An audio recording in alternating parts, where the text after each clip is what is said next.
We're Laura and Cindy, and you're listening to the Holistic Horsemanship and Husbandry podcast, where we talk about natural horsekeeping and deepening your connection with your horse. I'm Laura, your horse care mentor. I teach natural horse management practices after working with over 200 horses and seeing how current industry standards are compromising the health of the horse. And I'm Cindy, your horsemanship mentor, offering a proven and unique approach to creating deep connections with your horses from 20 plus years of experience, including working with wild Mustangs. If you enjoy this conversation, please leave us a 5-star review wherever you're listening to us so we can get this podcast into the ears of more passionate horse people. So today's episode is inspired by an awesome conversation I had with a trimming client last week. And she was talking about some complications that she's sussing out in her horse's body and how she's navigating it. And she basically said, we're not cantering under saddle right now. And if it's not right for us, then I'm perfectly okay with never cantering under saddle again with him. And it's taken some time to come to peace internally for me for that, not because I deeply want to canter him, but because what I was telling myself that meant about our relationship. And I put this big, awesome guy's foot down and I turned to her and I said, that is an awesome podcast episode. And we're going to talk about you. And so what we want to talk about today is the feelings that come up within us when we have our heart horse, our horse that would do anything for us, our horse that would walk through fire for us. But all of a sudden, that horse says no. And what happens in our brains and why?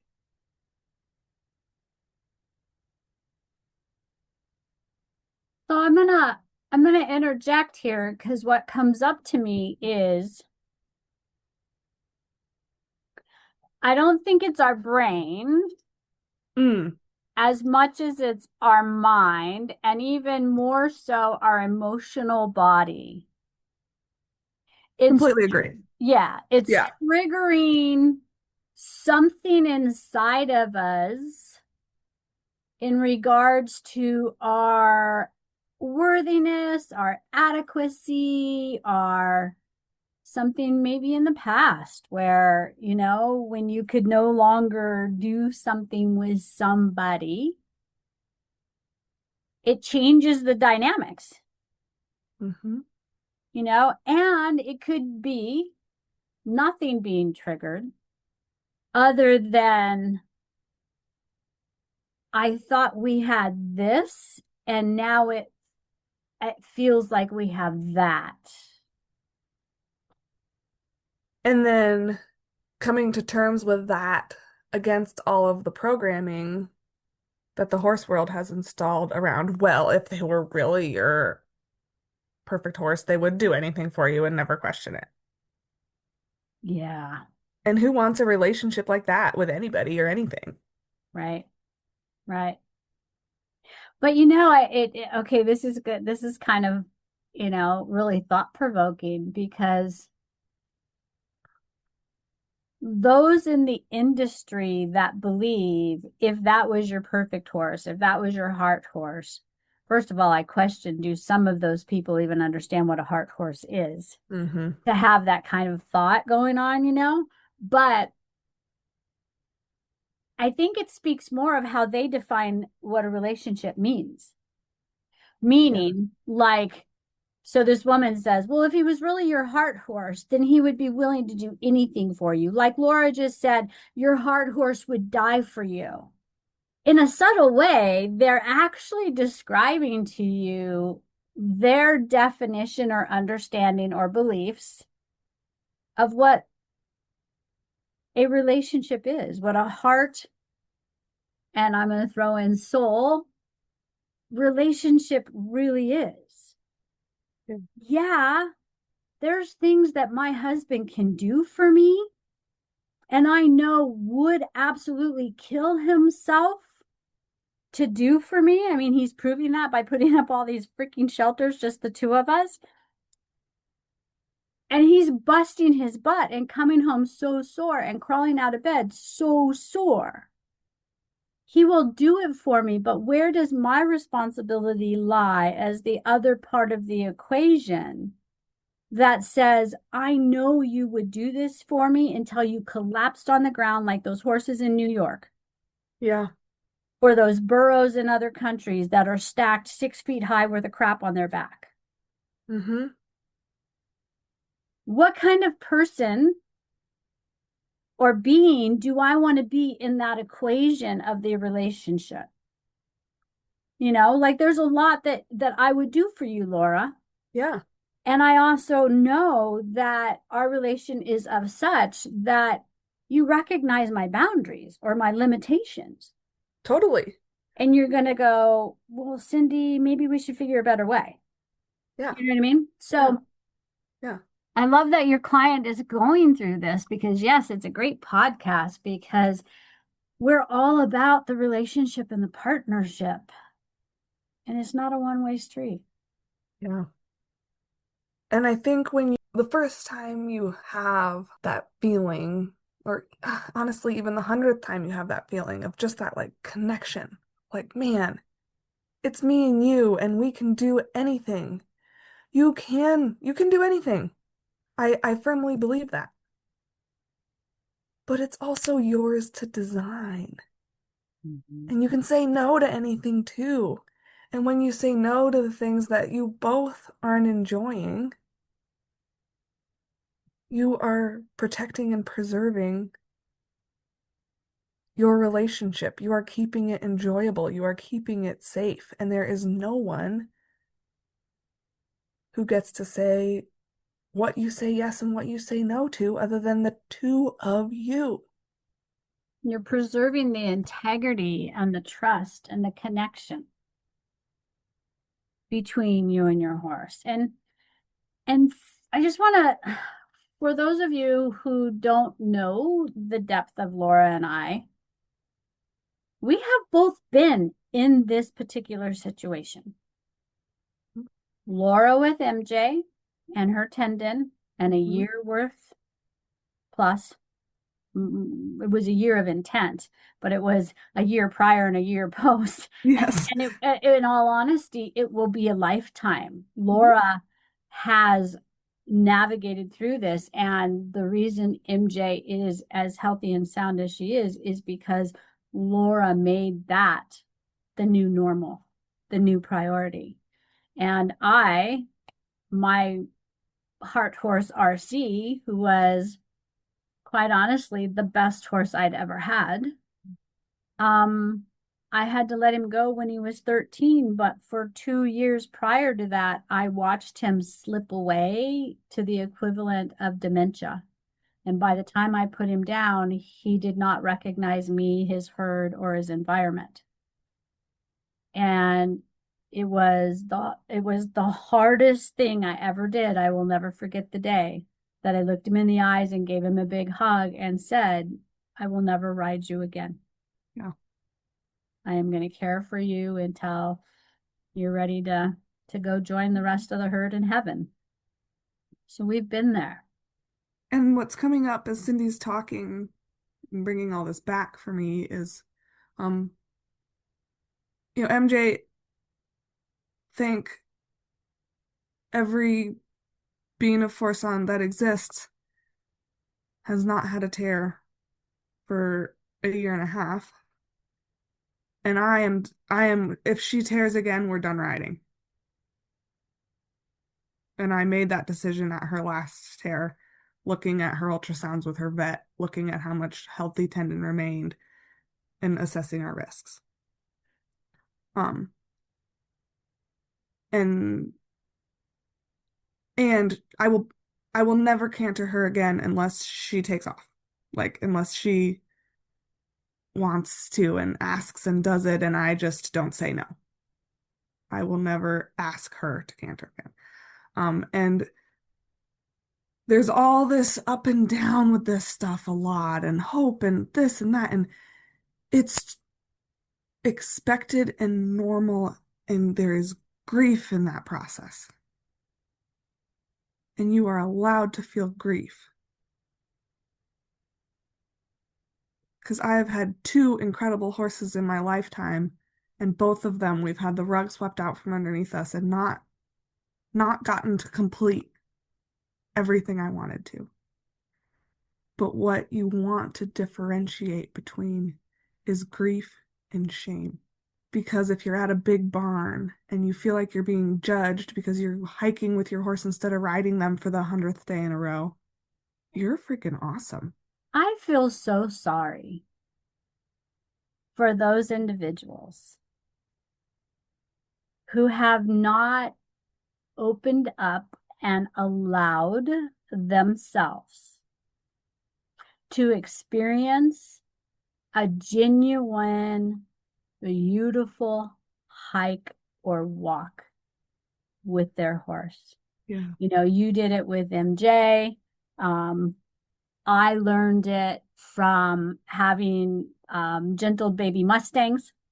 Yeah, you do it with all And your babies, right? yep, and Yeah. having raised, more RC and Rhonda were my babies that I raised and trained. And we spent a ton of time hiking through the forest. First, we'd start ponying so they would have the security of that blanket, but not the wild babies. The wild babies, I was fortunate enough that I had a mountain behind me and tons of sagebrush with tons and tons of deer trails. And so I would literally take the babies out there when they learned how to follow a feel, and I would lead the way, and they would have to learn to not jump over the top of me.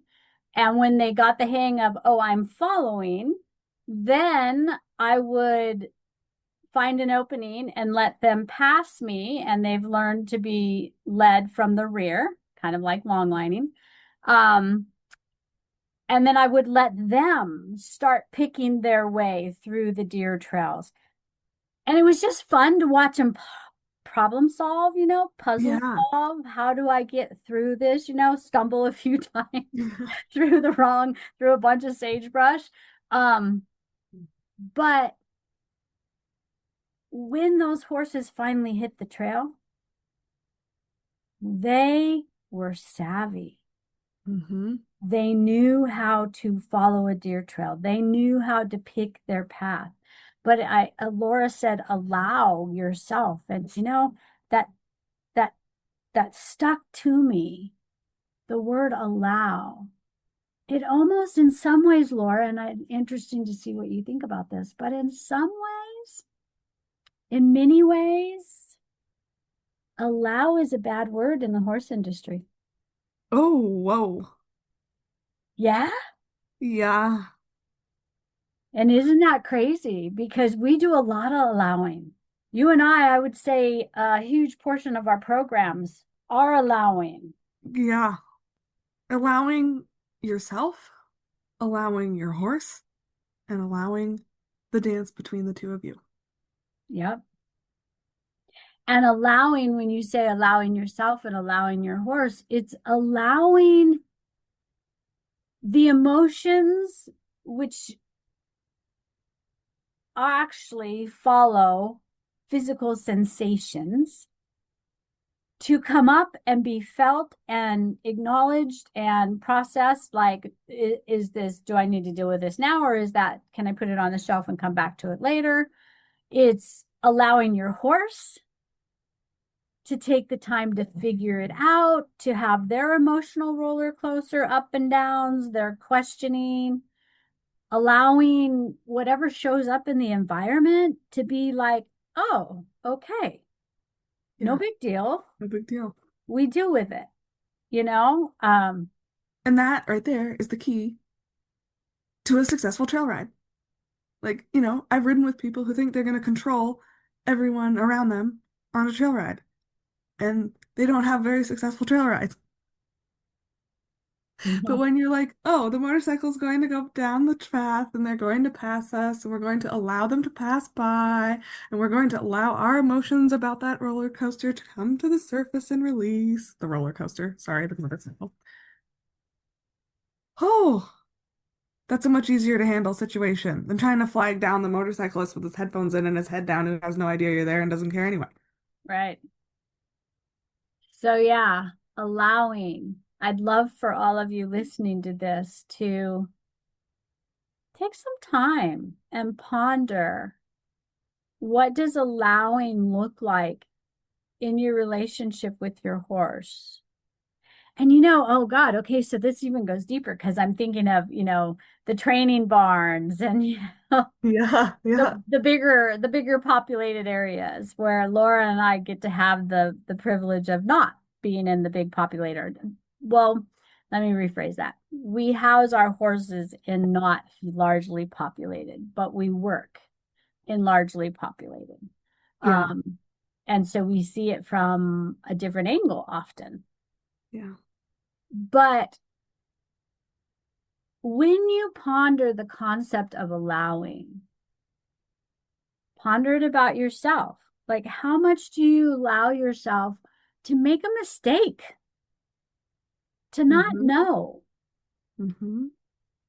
to not feel like doing that today, so you're going to do something else? How often do you allow your horse? Now, I know that, for a lot of people that would be listening to this conversation, it's going to fire off a lot of triggers about, well, they're going to walk all over you. That's on you, not them. Yeah. And if I allow them to not be ridden today, they're never going to want to be ridden again. Yes.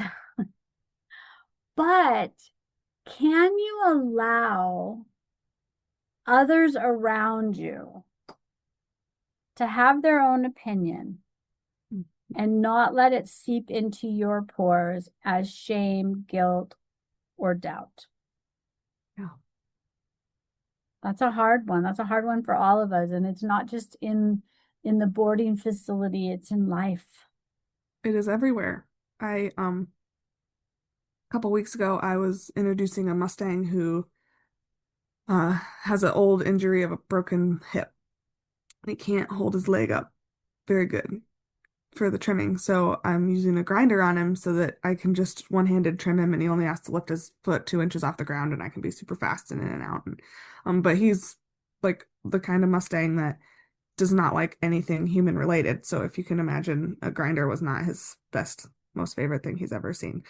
So I took an hour and a half to get him used to the grinder coming at him from all different angles and being behind him and underneath him and around him. And I wasn't going to just grab his foot and start grinding on it.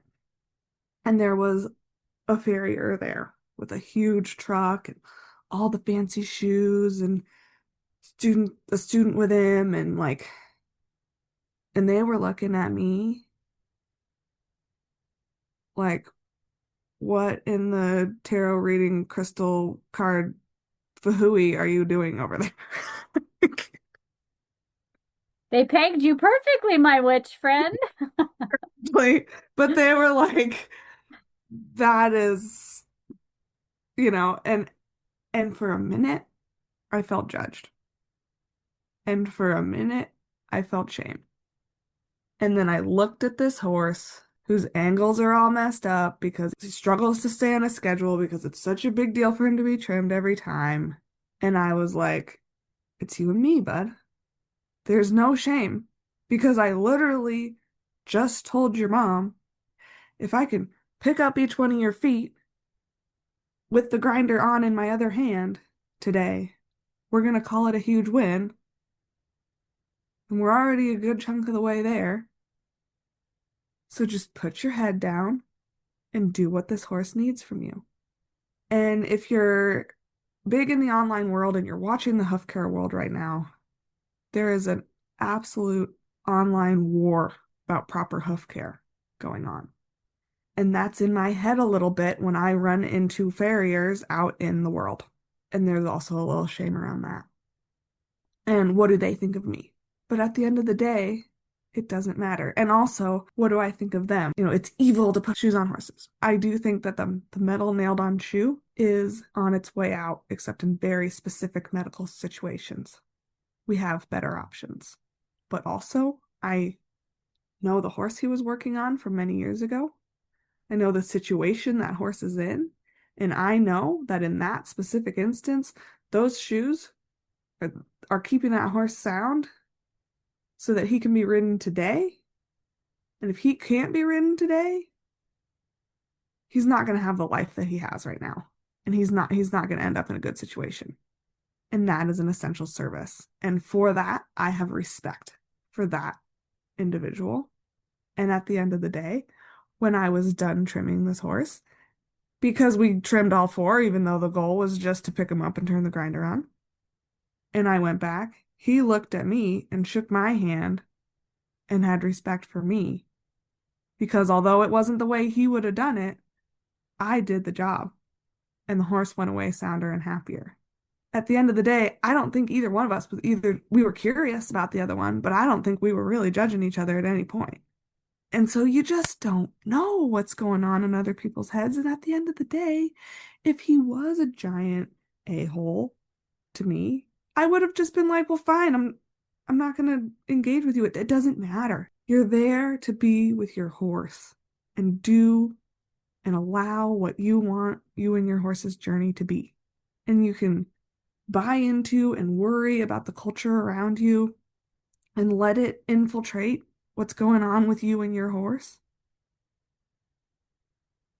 Or you can let it be what it is and not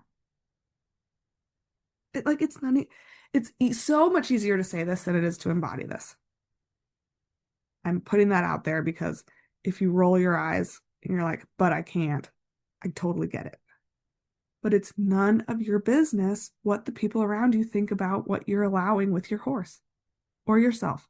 That's on them. That's their stuff. You're creating your thing.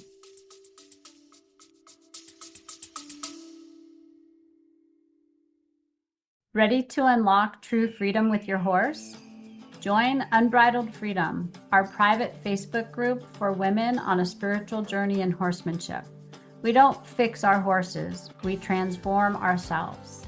This is your space to embrace challenges, celebrate victories, and deepen your bond with your horse. If you're ready to lead with wisdom, compassion, and inner peace, join us today. Let's dance with our horses as one. The link is in the show notes below.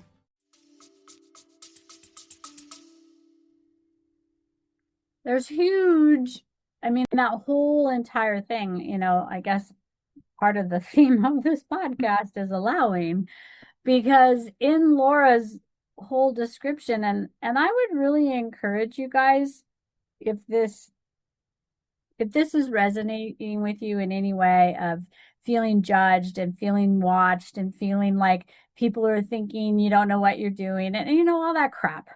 If you're ready and you are willing to admit that you have been one of those people, I have. Mm-hmm. I would encourage you to go back and listen to that segment of what Laura just described. Because what she did unknowingly was give you a recipe to follow of how she processed in the moment what she was feeling, what she was witnessing, what was going on around her, and her core value, her number one reason for what she does, which is the horse. At the end of the day, the beginning of the day, Laura and I are in it for the horse. Now, we have spent years on personal development. We've spent 5 together. Mm-hmm. And therefore, we have learned to not only be willing, but to embrace and embody the opportunity to help those people who want to be helped in learning how to process through in the way that Laura just did. She literally, in the moment, walked you through her 5+ years of personal development training on how she handles her emotions in the moment, in action. Now, it's one thing we do it sitting at the table, sitting on the couch, meditating, thinking, processing something that happened, and how do we work through it. But what she just did was on the fly. And there's a huge golden nugget in there for anybody who wants to listen to it because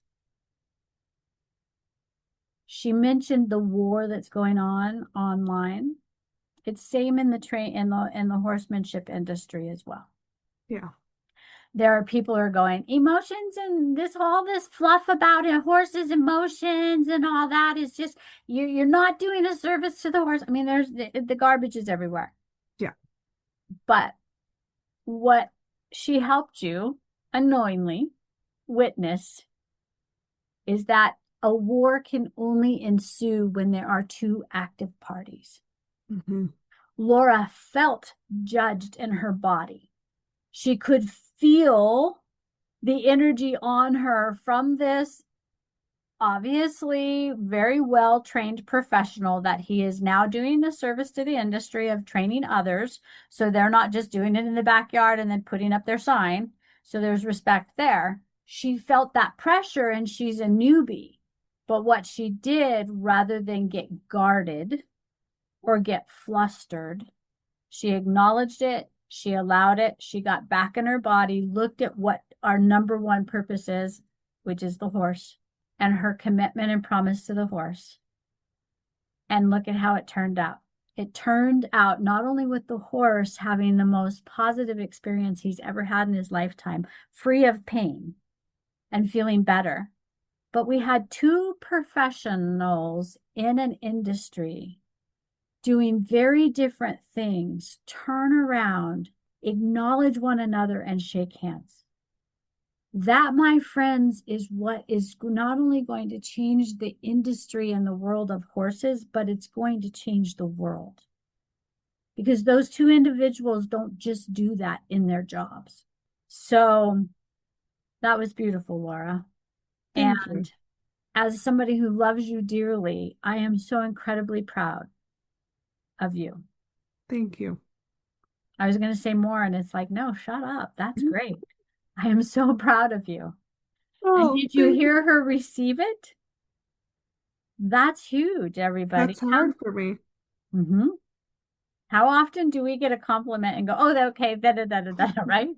No, this woman, I have watched her run the gamut of what she thought she should be doing Hmm. to honoring what she is meant to be doing. And now she is like shining like probably one of the biggest, most brilliant lighthouses you've ever seen Oh my in God, the Cindy. ocean. It's crazy that we're having this conversation right here in this moment, because I'm at home in the island of Kodiak, Alaska, recording this podcast. And I haven't lived at home in like 13 years now. And every time I've come home in those 13 years, I've felt like my soul's being ripped in two between going back to my life that I'm building to what I should be doing and being where my heart is. And this time, for the first time, I've probably been home 30 times more, 30 plus times in those 13 years. I don't have that sense of grief. And it comes back to allowing. Mhm. I finally allowed myself to do what I really want to do. And I'm as equally excited to have another 48 hours here on the island and to go back and start seeing clients as soon as the plane lands and do what I love to do. And it's because I finally allowed. Your authentic self to shine through. Yeah. And I was walking in the woods, my childhood home. I lived in two houses, but there's one house in between them. So I've had this backyard my whole life. And it's thousands and thousands and thousands of acres of untouched wilderness. And I just grew up playing back there. And I was walking talking to my favorite trees and sitting in my favorite sunspots when I first got back. And it was like, oh, I can feel the woods kind of releasing me. Not in a goodbye, not in a we're never going to see you again, but in a there you go. See, you don't need us. We just love to see you when you show up. And it was like, Mhm. oh, shit, there it is. Powerful. It's Yeah. like your parents recognizing, okay, she's found it. Yeah. She's gonna be okay. Yep. And what's Yeah. really cool, everybody, is that she's got her baby girl with her. She gets to share Laura's safe space Yep. and feel the Yep. things that Laura felt. I want to jump in before we wrap it up because we're building a relationship and a partnership with our horses. At least if you're listening to this podcast, I believe that's what you're doing. And I, like Laura, like all of us, as we grow that relationship and our hearts become one in many, many moments, leaving is always wanting more moments, right? Hmm. But having those moments, having that experience of, oh, this is it. We have this human ability or curse, maybe, that we expect that the horse we put away after that one of those magical moments is going to be the horse that meets us the next day. And when they're not, we're kind of taken back. And I would encourage you when you notice that to first wonder, am I taken back or was my horse taken back first? Because I showed up with this expectation Hmm. that they Oh were man, going to. MJ is the queen of navigating this right here. So we Yes. show up with an agenda. So we are already not who we were yesterday. Yesterday, we were open and allowing, and for whatever reason, soft and ready to receive the gifts between the two of us. Now we want more because that's the human nature, right?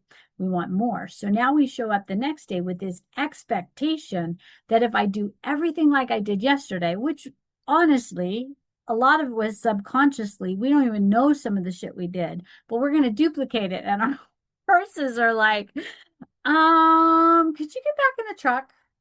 I'm not I'm not feeling your vibe today. And so then comes the shame, the frustration, the doubt, the questioning, the blame. Hmm. First, we blame the horse because that's easy. But then when we get away from the horse and we reflect on it, we kind of like start to blame ourselves. And then the shame and the guilt gets deeper. Hmm. All right. If you cannot resonate to this, I'm going to ask you to sit and get deep and get real with yourself. Drop all the defenses and the shame and the guilt and just like think. If everything it goes perfect every time with your horse, then wow, you should be on our podcast. We want to talk to you. But that's how the shame and the guilt shows up in that day to day. You know, there's days I'm there to work on something that I want my horse and I to get more united with, more as in rhythm together, or something they don't know, or something that one of us is a little unsure of. So I come with an agenda, but I have to be willing to accept the horse that shows up. And I have to be aware of how I'm showing up. Yes, I have a plan. Yes, I have a goal, but I always have to honor our golden rule. you need to be willing to be flexible and being aware of this is what you want to do, but don't let that supersede the relationship. It's allowing. Having a plan but being flexible is allowing. Yes. And you have to, Allowing the relationship to be the forefront, the number one goal, instead of my horse did the most perfect side pass ever, so everybody at the barn is looking at me and I'm impressive today. and if it doesn't go the way that you wanted it, if your horse isn't feeling it or your horse isn't responding the way that you're pretty sure you should be responding based on what you're doing, which is based on what somebody taught you to do or it's worked in the past, take note, be curious, pause, breathe, ground, hug your horse. Mm-hmm. Flipping stop and hug your horse. Right now, in the life change that I'm going through with my horses and me equally ask for a hug every single day. It's either me asking one of them for a hug or them asking me for a hug. And I'll tell you what, I mean, I can genuinely feel my horses like, I need you to hold me. Mm-hmm. And I wrap my arms around their neck and my chest is to their chest. And we just stay connected. And I feel my horse relaxing in my arms. I feel me relaxing in in my body and being more grounded. And then when we're done, they just, they just,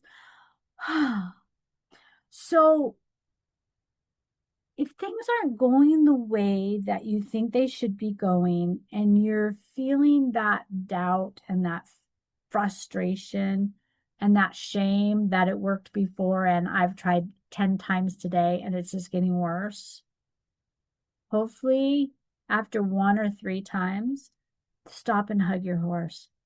Mm-hmm. And you know what? That's going to be a new motto for my clients because I'm very big about pause. There's the power in the pause, which gives yourself the opportunity to breathe and get grounded. It gives your horse the opportunity to get grounded and then try again. But to hug your horse softens, Yeah. softens you, softens them. And then to keep on the theme, during that hug, allow the two of you to just be the beautiful beings that you are.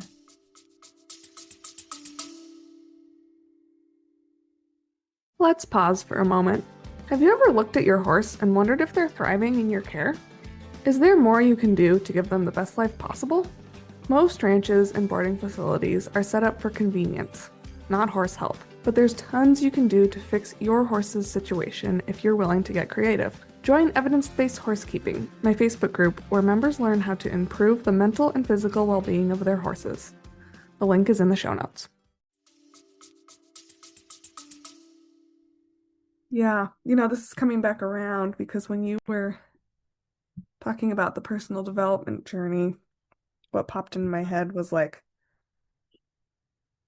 I mean, this probably says something about the journey of self-love that I'm still on, but it's a lot easier for me to put aside my stuff, my overthinking, my I mean, I don't think there's ever a world where we're perfectly healed all the time, but with my unhealed self for a horse than it is to just do it for me Mm-hmm.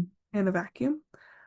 Um, but I think a lot of people are the same way, and the action of hugging your horse, if you're trying to just stand there and be present and be grounded, but what you're really doing is like, but I put my foot right there last time, and if I just change it 3 degrees to the left this time and then slightly angle my body, and then bam, he's gonna do it right. And you're just like, but be present, but you can't make yourself do it. that big physical heart to heart contact with your horse helps that melt away like magic. And let's be real. We've talked about it before. Why do we have horses? Because of how they make us feel. Yeah. Because of the unconditional present love that they give us. Hmm. So why not give it back? Why not make that your pause and reset? I'm going to do it. Allow that to be the forefront of everything that you do because it feels good. So why not? How often, everybody, including Laura and I, how often do we end a session with our horses with a hug? I do it a lot. I do it a lot. I don't do it all the time. I think I'm going to try and do it all the time. And it's easy to do these things when things went well. Hmm. It's almost a reflex, like you don't even think about it. It's more valuable and authentic and healing to do it when it didn't go well. I teach all my clients the golden rule that I follow, which is I am always looking for as many opportunities in any session to make my horse feel like a winner. And when I can end every session with a big hug and my heart filled with gratitude and a genuine thank you, my horse leaves feeling like a winner, regardless of how the session went, because it's a relationship. Yeah. It's not, I think if we could just teach one major concept to all beginners and those who are willing to be taught that are not beginners, it's a relationship. And how do you show up? And if you're struggling in your relationship with your horse, I can damn well bet you, if you get real honest and allow yourself to be real, you will see how that is showing up in all of your other relationships. Absolutely. So be you, let your horse be them Hmm. through allowing. Let everybody around you be who they are. Like Laura said, it's not about you. Even if they're directing it at you and your horse did something that spooked their horse, and now you're the worst person in the world, and your horse is completely out of control and should be put down or in rigorous training. No, no, that's not true. It's not about you, it's about them. But allowing everybody to be. Now, that doesn't mean we don't have healthy boundaries. Right. It doesn't mean that our horses can act unsafe and unruly. But what it does is it is allow everybody grace Hmm. to be who they are, as imperfectly perfect as they are, and hug your horse at the end of every session. Yeah. I have to have a clear photo in my mind of the things that should be open and the things that should be closed when I leave the barn. Otherwise, I'll be itching with concern. So often that means I have to get back out of the car and go check everything one more time. I Me too. always throw in an extra hug in that moment. And sometimes I think subconsciously, I know everything's closed, but I just want another hug. So I go check it all again. I tell you what, unless the being is severely traumatized by forceful hugs, every being loves a genuine hug. Absolutely. I have to say one more thing that came to mind because allowing may be foreign to some of us. You find the concept of allowing difficult. Sit with it and ask yourself, how much allowing do you allow for yourself? Mm, Like, do you allow yourself every now and then that 5 minutes to sleep longer? Do you allow yourself the opportunity to get that Starbucks or treat or whatever? You know what I mean? So just if you're not sure what allowing looks like or how to play with it, just start with noticing when you want to do something, but you won't allow yourself. hmm And then it can grow into your horse wants to do something, but you didn't allow them. And don't make it wrong or right. Just ask yourself, I didn't allow him to do that. Why? And sometimes it's going to be, it's not safe. It's going to be, it's a bad habit. It's going to be, oh, because when I was taught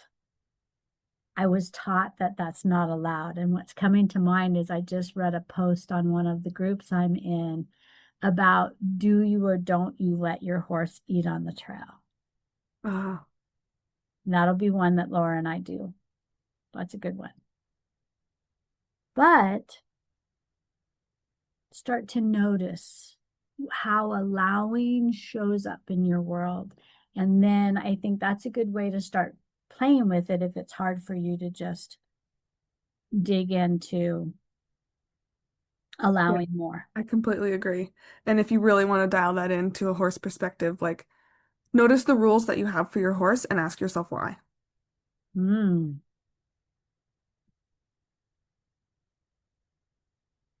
And then, when you ask yourself why, it may be because it was taught to you. Right. And then if you don't really have like, oh, because that's how I was taught, well, then what was the intent behind that teaching?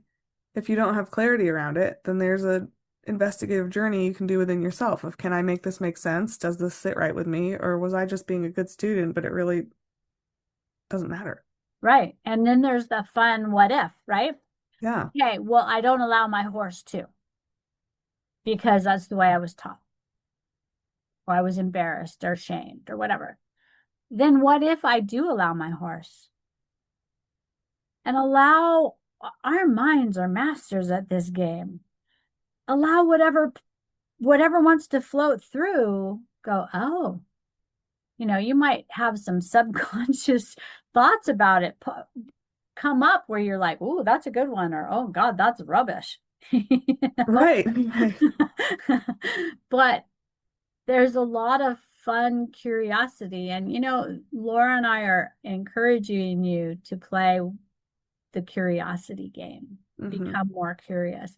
And that in developing a relationship with your horse and a partnership with your horse, the more curious you can be about what's going on around you and why. Why did that happen? What if I do this? How come he did that? Just curious. You're allowing what happened in that moment to happen, and you're starting to like ponder. Yeah. And that's a great place to start. So if you have any questions about the topics covered in this episode, send us a message on our Facebook page, Holistic Horsemanship and Husbandry, and we will answer your question in a post on our page. You will be anonymous. We'll just take the question and provide our input, and we want to do it on the post so that we can all learn and grow together, because nobody knows everything. Thank you for tuning in to another episode. We want to remind you that we'll be here every second and fourth Tuesday of the month, following the golden rule. Have a plan, but always be willing to be flexible. Don't forget to connect with us using the links in the show notes below. If you learned something new today, had an aha, or walked away with a valuable nugget, you can say thanks by leaving us a 5-star review on whatever platform you're listening on.